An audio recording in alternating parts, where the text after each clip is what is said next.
are really the only kids that are exposed to hazards in the workplace. In the perspective of a small child, is that it looks like a big playground. Farming is within the top 3 of the most dangerous occupations in the United States, and that would be mining, construction, and agriculture. You know, we were one of those families that had our kids out there in agricultural production when they were 8 or 9 years old. In 1986, we was harvesting corn, and I had my son operating the tractor that ran the auger that transported the corn to the grain bins. He had no clue when he got up on that gravity flow wagon that it could pull him under, and that he could have tons of corn on top of him, and it would just suck his breath away. He got on the grain, went to the bottom. You know, we made a conscious decision that day to have him stay home from school, help his dad. It was his rite of passage. And it was all taken away from us.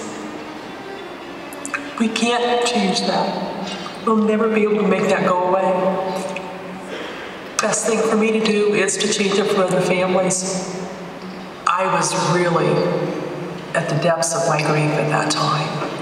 And somebody along the way said, maybe you ought to start an organization. I said, okay, I'll do that. Tell me the first steps. And I just did it on a whim.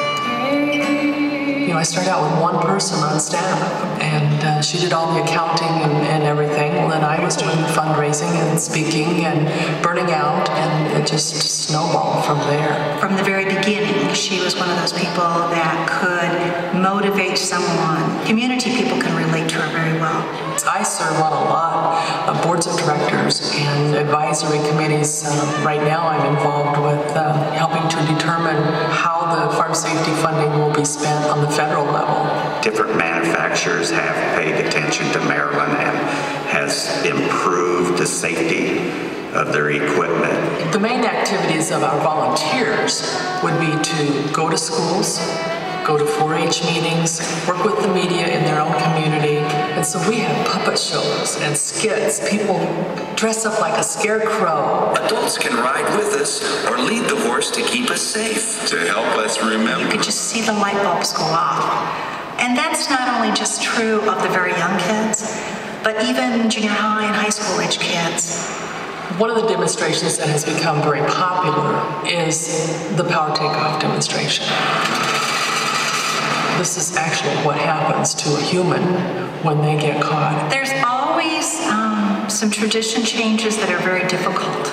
And, you know, if we're going to save lives, then those traditions have to change. When you take a look at the statistics back in the mid-'80s, there were 300 children that died on farms each year.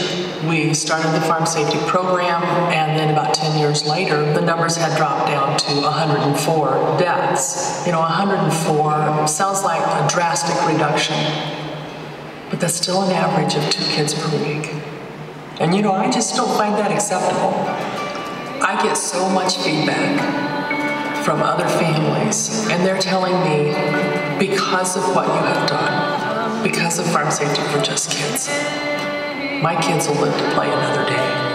Yeah, that is worth every effort. You do recover. I have recovered. I've done a lot of good things because of Keith's death. Goes away, it changes your life. But you know, somehow I really believe that he's up there pointing his mother in the right direction.